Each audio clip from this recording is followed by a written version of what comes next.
Pemirsa, banyak orang beralasan tidak bisa menabung ataupun berinvestasi dikarenakan gajinya pas-pasan. Tapi benarkah gajinya selalu pas-pasan?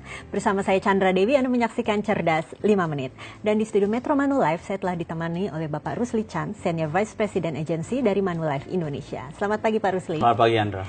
Pak Rusli, ini banyak masyarakat yang merasa gajinya pas-pasan, tidak bisa menabung, apalagi berinvestasi. Bagaimana menurut pandangan Pak Rusli? Kalau menurut saya sih penghasilan berapapun sebenarnya bisa disisihkan ya untuk ditabung atau diinvestasikan. Ya.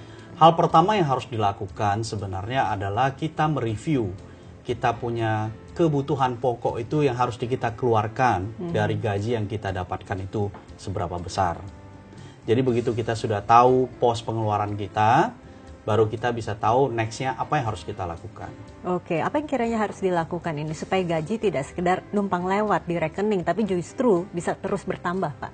Seharusnya pada saat kita menerima penghasilan ya, kalau kita mau mempunyai uang yang cukup di kemudian hari, maka kita harus sisihkan dulu sebagian. Biasanya itu dianjurkan 10% minimal. 10% minimal dari penghasilan kita itu kita tabung, ya. Tabung ke tabungan yang bisa memberikan kita imbal hasil, dalam arti bunga tentunya. Ataupun investasi. Investasi sekarang juga banyak investasi yang dengan minimal uang 100.000 juga kita sudah bisa beli reksadana contohnya. Itu juga merupakan salah satu cara yang paling gampang kalau kita ingin memastikan bahwa uang itu atau gaji atau penghasilan itu tidak sekedar numpang lewat. Jadi pada saat terima penghasilan, pastikan bahwa kita sisihkan dulu 10% minimal. Dan awalnya pada saat kita menyisihkan itu mungkin terasa tidak nyaman. Tetapi setelah kita berjalan cukup lama, yang penting adalah komitmen kita. Kalau kita melakukan itu setiap bulan, makin lama itu akan terbiasa. Mungkin setelah 3-4 bulan kita akan terbiasa. Karena itu nggak akan menyusahkan kita kok. Di awal terasa mungkin tidak menyenangkan, tapi untuk masa depannya itu tentunya itu akan lebih baik buat kita. Oke, bagi mereka yang masih saja merasa ini gajinya masih sedikit, barangkali mereka baru bekerja ya Pak ya. Kiranya investasi apa yang cocok bagi mereka? Untuk tahap awal bisa saja itu adalah tabungan, ya tabungan biasa ataupun reksadana tentunya. Jadi sebenarnya berapapun gaji itu kan standarnya itu beda-beda setiap orang ya. Gaji tetap akan terasa tidak cukup. Kalau seandainya kita tidak mulai menyisihkannya itu, maka kita akan selalu merasa penghasilan kita pasti pas-pasan. Ya. Jadi yang paling penting adalah pada saat kita sudah mempunyai penghasilan, sisihkanlah untuk tabungan ataupun untuk reksadana. Itu bisa menjadi solusi kita untuk jangka panjang. Oke, tadi dikatakan paling tidak disisihkan sekitar 10%. Apakah itu memadai Pak untuk berinvestasi kita? Kalau seandainya kita bisa disiplin untuk menyisihkan setiap penghasilan kita minimal 10% saja, untuk long termnya itu kita pasti akan mendapatkan satu jumlah yang cukup baik.